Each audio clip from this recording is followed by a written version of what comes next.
to set the stage, and before I turn it over to Ian and Steve to talk to you, today we're going to talk to you about the Upper Ohio study, a study that we put into place to convince Congress to authorize new construction for the Upper Ohio navigation structures, which includes Emsworth, this navigation structure, Montgomery-Dashiell is the next one down, and Montgomery the one after that.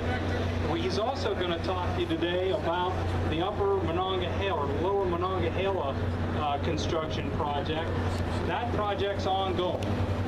Currently, we've done work at Braddock, completed work at Braddock there, and then we've also done work at Charleroi, Lock and Dam down in Charleroi. If you go down to Charleroi, you'll see a lot of construction going on right now. In the future, we'll remove Elizabeth Lock and Dam, which is in between Braddock and Charleroi.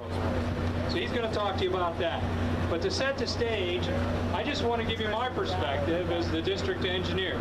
As a district engineer of one of your 38 federally authorized districts, I will tell you that we're in an unsustainable infrastructure situation.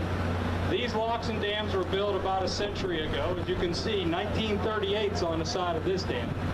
And they are, since they're aging, not only are they old, that's one thing, but they are also failing in many areas. That means that they require more maintenance to keep them going. So, with 16 high-head reservoirs and 23 locks and dams, you can understand that keeping these things maintained for our future as long as we can is important. So what I'd ask you, as we're here today, to ask us about how we're keeping these locks and dams maintained. And I think you're going to see that we're doing a pretty fine job. And with that, I'm going to turn it over to Ian. Ian? Those are 2-inch long, 2-inch round ropes that are actually holding us tight up against this wall. And once we got in here, they shut the gates behind us. And that siren that you're hearing, the discharging siren, I don't know if you've heard that or not, but that means that we're opening up our emptying valves. Our emptying valves are on that lower portion of the wall, close to the gates. Each one of them are about 20-foot long stem, going down to a 5-foot round butterfly valve. And the way it works, it's all PLC controlled. So they turn that butterfly valve just enough to open it up to let us drain down evenly. It's not like opening up a plug on the bathtub like we're in here, like we're in a bathtub. So we actually do it nice and even as we go down through. So while we're draining down, I'm going to give you a brief overview of Emsworth Lock and Dam. Emsworth Lock and Dam was built on an island called Neville Island. Okay, there's two channels. You have the front channel and you have the back channel. We are currently on the front channel side of the island, which consists of a 600-foot lock chamber and a 360-foot by 56 wide auxiliary chamber, which are currently in. Off to our left, you see the dam. That's 960 feet with 8 vertical lift gates. And on the back channel, there is no lock or anything like that. All there is a dam that goes across 750 feet of river with 6 vertical lift gates. At this facility, we currently have 17 lock and dam operators, 4 maintenance mechanics to keep this facility operating 365 days a year, 24 hours a day. Some of our biggest commodities that come through here would be coal, sand and gravel, fuel for the airports. If you look off to the right, that's our big chamber, the 600-foot chamber, main chamber. Down here at the lower end, you can see a bunch of contractors working their saw cut recesses, notches into the wall. And what that's for is for emergency bulkheads to get put into place. So when we do maintenance in those chambers, we'll be able to put the emergency bulkheads in and pump out the chamber. Right now it takes us probably about a week and a half to do it with the existing bulkheads that we have.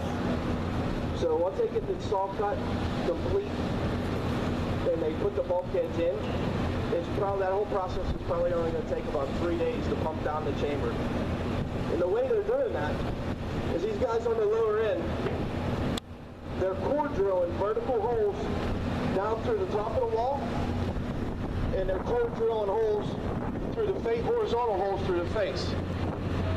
And what they do, after they're all drilled out, they take a diamond-covered wire rope and run it down through the holes and out through the face of the into the river and back up to a pulley. And that saw runs that wire rope and cuts them blocks completely out to make a notch inside the wall.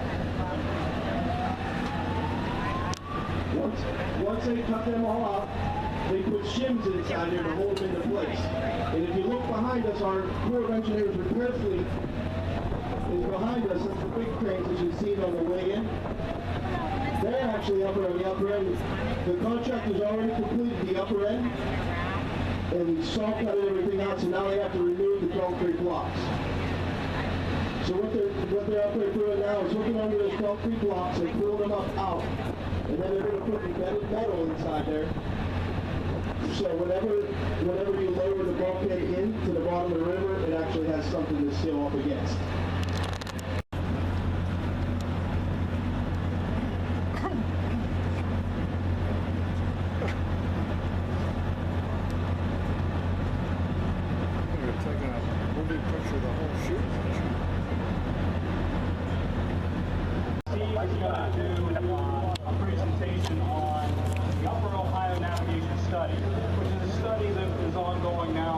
Trying to get Congress to authorize future construction for new locks on the Ohio River. And he's also going to talk to you about the Lower Monongahela project. But before he does, I just want to tell you, in an ideal funding environment, the Lower Mon project would have already been completed by 2004. And it is not completed. Matter of fact, it's not even 50% done. So we would have actually completed it by 2004. And now our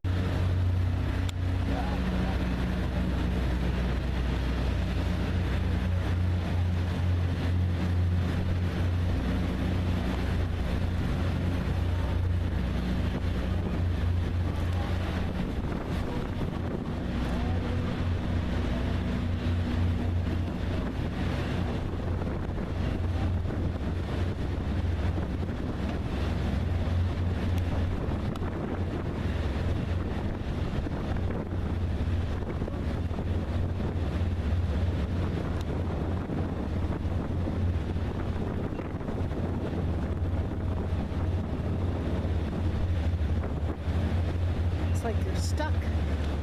Oh, they're going back open. What the heck? I thought they'd come all the way closed.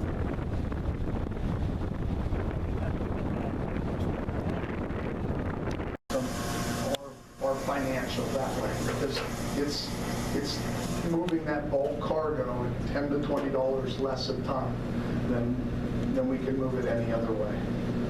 Does that answer your question? Sort of. What other kinds of cargoes besides coal? Sands and gravels, salt in the winter, there's some petroleum products, but all of those pale kind of in comparison to coal. Coal's about 80 to 85% of what goes through here. Sands and gravels are probably another 10, and the petroleum products and chemicals are about maybe 5% or so. Is it really paddless, or is it? Yeah. Is there motors? I think it looks pretty cool.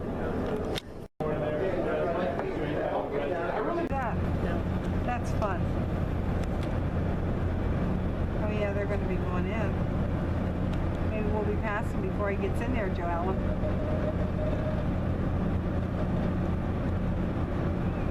It's like D-Day. Yeah. Did you go to the thing last night? I was wishing we would have sat up a little bit further. My wife and Tracy Pat, my chief clerk, they were teasing me because I fell asleep 3 times. Did you? I told my husband if I fall asleep, wake me up. But I knew I taught government industry. And plus the fact you're laying like, you're sitting in a chair like this. The only thing I had to worry about was switching my legs. My legs are short anyhow, so that I didn't hit the person in front of me. But I wish we would have sat back a little bit. I had to turn my eyes a couple times because I get dizzy. You know, when you go